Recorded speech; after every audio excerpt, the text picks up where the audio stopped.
Aujourd'hui, il y a au nord du Mali, depuis 2012, des islamistes également qui tuent et qui s'imposent au nom de Dieu, au nom du Coran et de l'islam. Quel est votre avis là-dessus avant qu'on continue sur le reste du chemin? Parce que c'est également un autre pan de ce que les gens décrivent comme une colonisation de l'islam. Ça ne peut pas être une colonisation de l'islam parce que, à mon avis, un pays qui est déjà musulman, on ne l'islamise pas. Si le Mali qui a 98% de musulmans, comment est-ce on va l'islamiser? J'ai eu l'occasion de parler justement de ces mouvements qui ont pris les armes contre le Mali.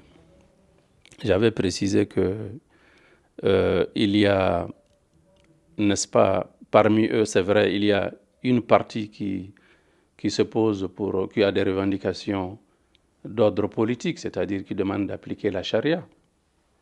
C'est vrai, mais il y a un autre groupe, j'ai eu l'occasion de le dire, notamment le groupe qui représente Daesh, c'est-à-dire l'État islamique au Levant et en Irak.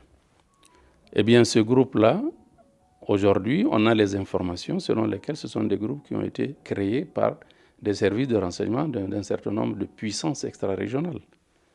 Et la preuve de cela, que ce soit au Moyen-Orient ou ici au Sahel, en Afrique de l'Ouest, nous avons les preuves.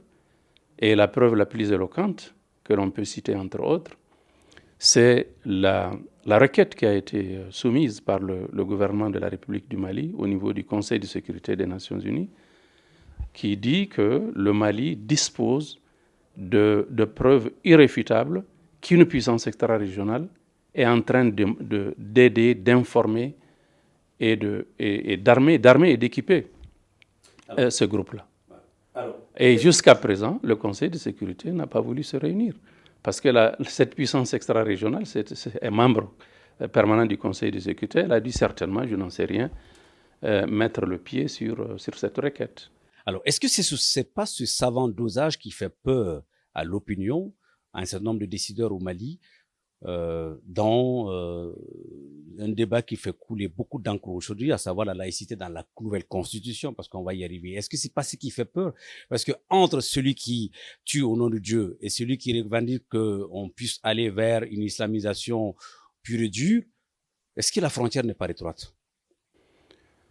Je ne sais pas, le passage, vous parlez de la laïcité. Oui, parce qu'en fait, ça c'est un autre oui, sujet. oui, en fait, mais ce qui fait peur, c'est aujourd'hui qu'il y a ce qu'on appelle entre guillemets les fous de Dieu qui veulent appliquer la charia, et de l'autre côté, ceux qui veulent que la laïcité disparaisse parce qu'on est à 99% musulmans. Est-ce que ce savant dosage ne peut pas être un cocktail qui peut nous avoir aussi? La question de la laïcité, c'est un autre sujet, parce que je trouve personnellement que les conséquences et les ravages de la laïcité dans notre pays sont de très très loin plus graves que les conséquences même de l'insécurité que nous connaissons aujourd'hui. Parce que pour les ravages de la laïcité, aujourd'hui vous pouvez vous faire une idée du taux de toxicomanie, du taux d'alcoolisme, du taux de l'immoralité qui sévit dans notre société. Et cela par notre propre choix. C'est nous qui avons choisi, à partir de 1960, de mettre dans nos constitutions ce concept que d'aucuns ont pensé signifier tout simplement la liberté de culte et la liberté de conscience. Or, aujourd'hui, on sait que ce n'est pas du tout cela. La laïcité, comme j'ai eu l'occasion de le dire, je vais le répéter aujourd'hui également, c'est tout simplement l'éloignement du divin, l'éloignement de la religion, de la gestion, de la gouvernance de l'être humain. On va en venir. Maintenant, si on vous demande de jeter un regard, parce qu'aujourd'hui, la transition a pu toucher enfin à la loi fondamentale et euh, refaire les choses à l'ère du temps. Il y a une nouvelle constitution qui est en gestation et qui est proposée à validation aux différents acteurs. Et en tant qu'acteur politique, quel est votre avis sur cette nouvelle constitution? Je n'ai aucun problème avec la constitution, à part la disposition de la laïcité qui s'y trouve. Parce que pour moi, si nous voulons avancer, nous devons sortir de l'hégémonie culturelle et idéologique étrangère. Nous devons revenir à nous-mêmes. Cette idéologie qui fait que nous nous mettons en conflit avec Allah subhanahu wa ta'ala. Pour moi, nous devons plutôt nous réconcilier. Nous devons mettre Dieu au centre de nos préoccupations, au centre de notre gouvernance politique, économique, sociale, culturelle et éducative. C'est le problème que j'ai avec la Constitution. En quoi la laïcité peut être anti-prescription divine? Elle l'est parce qu'elle nous empêche, par exemple, d'éduquer nos enfants selon les règles de l'islam. Mais est-ce que l'islam n'a pas trouvé l'éducation chez nous? Quelle éducation? La bonne éducation. On est un pays ancestral avec des préceptes de culture éducative qui Vous voulez que nous comparions nos cultures traditionnelles ou nos religions traditionnelles à la religion de l'islam? Si c'est ce que vous voulez, on peut le faire. Il est dit que la religion a trouvé le Maya ici. Le Maya, c'est le Haramadénia qui est la bonne éducation d'abord. Témoin, l'islam n'est pas contre les préceptes d'éducation qui sont chez nous, comme dirait certains penseurs. Justement, c'est ce que je voulais vous dire. Je voulais vous dire qu'en islam, tout ce qui n'est pas interdit est permis. L'islam construit sur tout ce qui est positif. L'islam ne vient pas faire table rase de ce qu'on a construit, des valeurs de civilisation qui sont positives.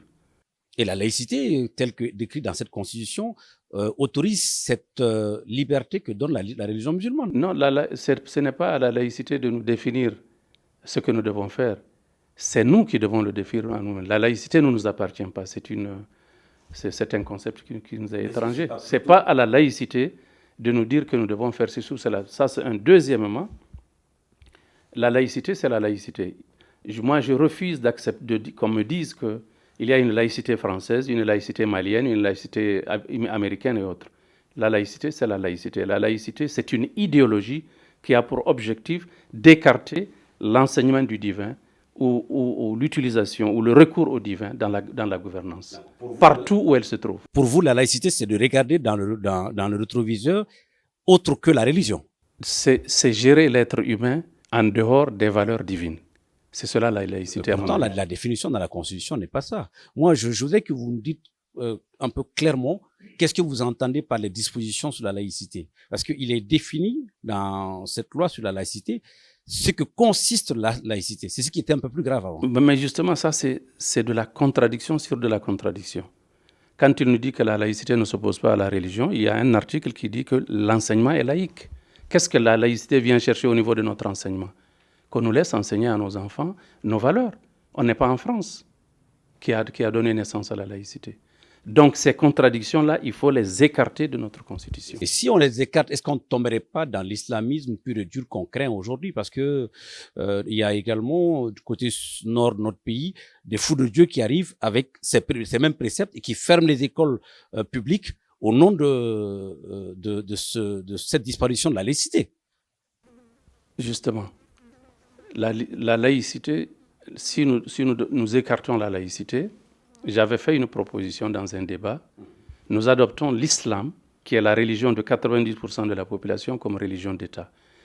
Comme les Britanniques, par exemple, ont fait de l'anglicanisme, la religion d'État. Comme d'autres pays, toutes les monarchies européennes ont une religion d'État. Et nous, si nous devons choisir, nous avons besoin d'avoir une religion d'État. Parce que l'être humain ne peut pas se passer de la religion. Parce qu'on connaît le rôle de la religion, on connaît l'importance de la religion dans la vie de l'être humain. C'est pour étancher la soif de spiritualité de l'être humain, qui est innée en l'être humain. Et nous, si nous devons justement choisir une religion d'État, et nous avons le devoir de le faire, parce que sans la religion, nous allons aux dérives sociales que nous connaissons aujourd'hui. Aujourd'hui, nous n'avons plus d'éducation, nos enfants ne sont plus éduqués comme nous le souhaitons. Si nous devons donc choisir une religion d'État, ça ne peut être que l'islam. Et c'est à nous, Maliens, je l'ai dit dans le débat, de nous asseoir, comme d'habitude. Nous avons notre génie qui nous permet de mettre en place un contrat social qui va, par exemple, garantir la liberté pleine et entière, la liberté du culte pleine et entière à tout le monde, y compris les non-musulmans qui sont là, les chrétiens, les kémis, tout ce qu'ils veulent, n'est-ce pas? Mais nous avons besoin de cela pour pouvoir survivre, pour pouvoir faire face aux défis du XXIe siècle. Alors, parlant de ce point, si aujourd'hui nous cédons à cette requête, cela veut dire que toute la loi fondamentale doit être revue et faire un État islamique, parce qu'on ne peut pas avoir dans un recoin de loi l'État islamique décrété et de l'autre côté laisser tout le reste à libre cours, libre échange. Qu'est-ce qui nous empêche, lorsque nous allons choisir l'islam qui est la religion de la majorité écrasante de la population, à supposer que maintenant on fait un référendum et que le peuple accepte que l'islam soit la religion d'État de ce pays-là. Mais c'est à nous de nous... Pourquoi on est pressé? Pourquoi on a des appréhensions par rapport à cela? L'islam, c'est la révélation divine, c'est la parole de Dieu. Nous sommes tous musulmans. Tous ces 90%, tout le monde aime l'islam. Maintenant, l'islam, il faut l'appliquer. Il ne s'agit pas d'être musulman par sa carte d'identité ou autre. L'islam, ça s'applique. Et c'est là que nous allons avoir les retombées positives de l'islam. Alors, est-ce que nous ne donnerons pas un fonds de commerce à ces barbus qui, aujourd'hui, armes et dents, sont en train de faire une extension dans le pays? Justement, c'est parce que nous avons abandonné l'islam dans leurs mains qu'aujourd'hui, l'islam est instrumentalisé contre nous. Nous avons, parmi les plus grandes erreurs de gouvernance de notre pays, de l'indépendance à nos jours, c'est que nous avons délaissé l'islam, nous l'avons laissé à des bricoleurs, n'est-ce pas? Parce que ça, c'est du bricolage, alors que l'islam aurait dû être pris en charge par des gens responsables, par les oulémas. Nous avons des oulémas, nous avons des détenteurs du savoir islamique, et avec lesquels on peut savoir comment gérer notre pays. Aujourd'hui, partagé en plusieurs courants. Il y a 3, 4, 5, 6 courants. Avec quel courant on va discuter? Les courants, on a un courant, un mainstream courant qui est connu au Mali. Nous sommes traditionnellement de rite malékite au Mali. C'est tout le monde qui adhère. Personne ne peut s'opposer à cela. Parce que ça fait partie des écoles orthodoxes de l'islam. Et nous, de l'Afrique du Nord jusqu'à l'Afrique de l'Ouest, tout le monde est malékite. Donc c'est le malékisme qui est notre voie. Personne ne peut s'y opposer. Alors, donc, est-ce que ça n'ouvre pas déjà la brèche à des dissensions? Parce que même au sein des courants, si on veut l'installer, il va y avoir une guerre de préséance, parce que c'est celui qui a le maximum d'adeptes et de fidèles derrière qui va s'imposer. Moi, je vous dis que tous les musulmans du Mali sont malékites. Ça, je vous le dis. Qu'ils soient tidjani, qu'ils soient salafites, tout le monde est malékite. Tout le monde est d'accord avec le Mali. Parce que le malékisme, c'est l'école juridico-théologique de l'imam Malik ibn Anas, qui est l'imam de Médine. Médine, la ville du prophète, alayhi salatu wassalam. Et tout le monde adhère à cette école-là. Donc pour moi, c'est parce que nous avons négligé l'islam. Parce que pourquoi nous insistons sur la gestion de l'islam par les soins de l'État? C'est parce que c'est une question de sûreté nationale. Si nous abandonnons l'islam, il va être instrumentalisé par des gens à gauche, à droite, même les clivages qu'on voit aujourd'hui, c'est parce que l'État est absent de la scène, de la gestion de l'islam. Donc l'État doit prendre en charge, comme tous les pays qui se respectent, tous les grands pays musulmans, l'islam est géré par l'État. Voyez-vous, en Afrique du Nord, si vous allez en Afrique du Nord, vous allez au Moyen-Orient, vous allez en Extrême-Orient, en Malaisie, et partout, l'islam est géré par les soins de l'État. C'est parce que nous l'avons abandonné, nous, ici au Mali, que des gens venus de nulle part l'ont instrumentalisé et ils sont en train de l'utiliser contre nous. Et c'est par ça qu'ils ont disloqué notre pays. Ils sont instrumentalisés, comme je l'ai dit tout à l'heure, par des puissances extra-régionales, avec des agendas précis. Donc, prenons en charge la gestion de notre islam et nous verrons la différence.